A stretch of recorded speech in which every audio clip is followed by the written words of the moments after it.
a música e o eu, né? E todos os benefícios que ela pode trazer para nós. Então hoje eu vou fazer uma espécie de preâmbulo para o que vem e começa amanhã, né? Então a gente começa com uma ordem, né? Entre como se divide o ser humano basicamente em essência, né? A gente tem várias abordagens que a gente pode adotar. Uma delas é a divisão basicamente entre o ser humano concebido na sua ótica entre corpos, né? O corpo físico, o corpo astral, enfim, cada crença às vezes trata de um jeito diferente, mas enfim, pensando em corpo, mente, espírito, né? A crença espírita direta já consegue definir, algumas espiritualistas também, mais do que esses três corpos. Então a gente tem uma série de outros corpos que se sobrepõem sobre o mesmo local, só que em dimensões diferentes. Então a gente tem várias visões e abordagens do ser humano. A que eu quero entrar hoje é uma visão um pouco mais de equilíbrio também, mas na esfera, digamos assim, psicológica, ou se você preferir, na psicosfera do indivíduo, ou seja, que envolve a mente dele e o espírito pensante ali por trás, né? E claro, isso resvalando no físico, né? Então, quando a gente trabalha essa abordagem, é uma abordagem inclusive que a antroposofia trabalha muito, né? Eu tenho tido mais contato, tenho a alegria de fazer parte desse momento, né? Que é a antroposofia. E elas trabalham muito nessa esfera do indivíduo sobre outra abordagem, que é justamente a divisão da psicosfera do indivíduo entre o pensar, o sentir e o querer ou fazer, enfim, tem o mesmo nome né? Aliás, nomes diferentes para a mesma situação, né? Então, quando a gente trabalha o pensar, o sentir e o querer, para um ser humano conseguir se sentir feliz, caminhar rumo à sua completude, ter condição de progredir na sua essência, né? Basicamente, eu tenho que ter uma harmonia entre essas três esferas para que ele possa prosseguir. Essas três esferas estando em harmonia, acredita-se que tudo o mais deve estar do melhor modo possível, né? Respeitando sempre o que o indivíduo trouxe de objetivo para a sua vivência maior, ou que a inteligência maior trouxe para ele, mas no que se refere ao indivíduo, ele vai estar cumprindo seu papel com completude e ele vai ter o máximo de saúde que ele pode dispor, o máximo de capacidade de mudar a sua realidade e o máximo de capacidade de mudar a realidade ao redor, quando pensar, o sentir e o querer ou fazer estão em harmonia, né? Essa visão da antroposofia traz uma abordagem interessante para a gente, porque se o pensar e o sentir têm que estar alinhados dentro do meu espírito ou dentro da minha psicosfera, da minha mente, né? Minha mente profunda, né? Que envolve mais do que só a nossa cabeça física, enfim. Se isso tem que ser verdade, eu também tenho que usar esses dois para agir conforme aquilo que eu sinto e aquilo que eu penso. Não adianta eu dissimular para os outros e considerar que eu vou ser uma pessoa feliz ou completa mesmo assim. Não é o que vai acontecer. Nessa realidade, há várias possibilidades também que eu posso alinhar as coisas quando elas saem de algum modo fora de controle. Até porque nós estamos numa vivência desafiadora para nós. Então, a gente está explorando ramos, né? Ou rumos, né? Que a gente nem sempre tinha conhecimento e que logo após a gente tem que se familiarizar de um modo ou outro. Então, desequilíbrios acontecem, né? Vivências acontecem, questões que a gente considera mais para frente como erros também acontecem, e tudo isso gera uma série de instabilidades no nosso ser.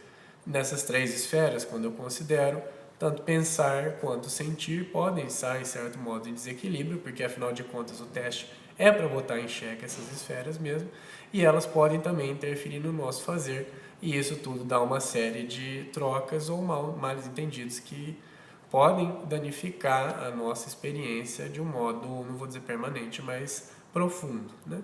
E como reparar e como trabalhar esse tipo de coisa? Bom, a gente trabalhou uma série já de abordagens, né? Semana 1 a gente trabalhou as questões de leitura, interpretação e raciocínio, a gente mexeu diretamente no pensar, né? Com as terapias holísticas eu mexo um pouco no pensar, mas penso muito no sentir e no querer barra fazer, ou seja, eu consigo interferir ou nessas três escalas, ou no sentir, ou vou direto no pensar, cada terapia atuando de um modo diferente, né? Trabalhei a parte 3, a vivência do Cristo. O que isso importa para mim? Bom, tudo. Uma vez que ele é uma das maiores sabedorias, se não a maior, porque afinal de contas ele rege a nós até hoje, né? que passou pela Terra. Então as suas vivências, a sua mensagem de amor, de acolhimento, de perdão e auto-perdão, ela diz muito para nós. Um postulado da saúde é que eu seja capaz de viver minha vida. Eu não vivo se eu fico preso a determinados episódios. Então, ao tempo deles, eu tenho que me soltar, fazer o máximo para deixar ir. E isso é o desapego, não é não se importar, mas é equilibrar a vida e dar o devido peso àquela questão. Se ela constituiu o meu ser, que bom. Se ela foi marcante, maravilha. Se ela foi emocionante, melhor ainda. Significa que ela realmente impactou profundamente a minha vivência. Mas chega a hora que eu tenho que seguir em frente, né?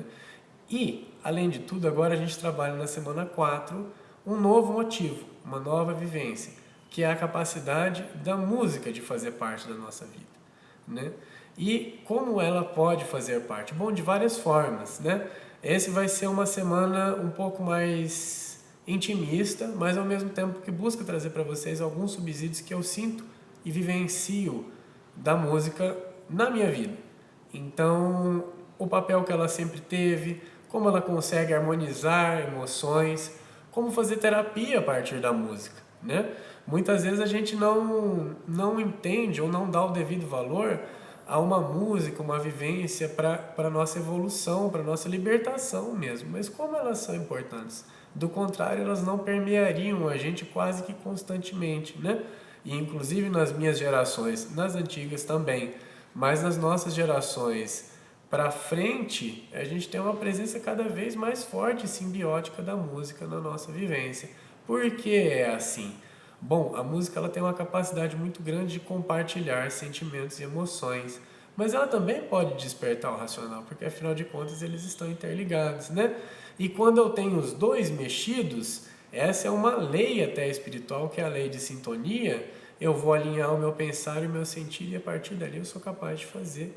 Então, a música ela tem uma capacidade muito grande de duas vias. Ela pode nos ajudar a desenvolver melhor, ou ela pode também ser uma âncora, se a gente ficar também sem cuidado, ouvindo apenas as coisas que a gente se sente atraído por. Mas nem sempre a atração é a palavra-chave, né? Às vezes a gente tem que tentar identificar os sentimentos maiores que estão ali de fundo, porque a música ela sempre traz um sentimento de fundo, por mais que ele possa ser até um sentimento de indiferença, mas ainda assim um sentimento. Então elas têm a capacidade de trabalhar no nosso emocional profundo, na nossa psicosfera, de um modo muito direto, né? E profundo. Tanto que quando a gente pega até questões de espiritualidade, de vivências espirituais, né? Que muitas vezes perpassam o espiritismo, tanto a antroposofia, umbanda, candomblé, o catolicismo, né? E a parte de crença evangélica, cristã também, né? A mesma budista, mantras, hinduístas, né?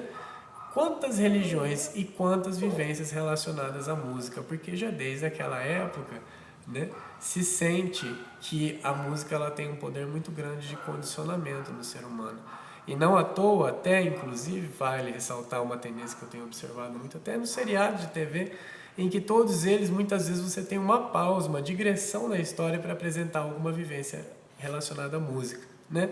Não necessariamente por questão de ser musical, mas por questão sim daquela questão importar, né? De você ter uma qualificação ali de um episódio, de uma história sobre o poder da música. Muitas vezes trata de modo abstrato, mas você vê que no inconsciente coletivo, no imaginário popular, essa questão sempre teve muito presente. E não é à toa, né? A gente tem que saber observar e dar o devido valor às coisas que estão sempre ao nosso lado.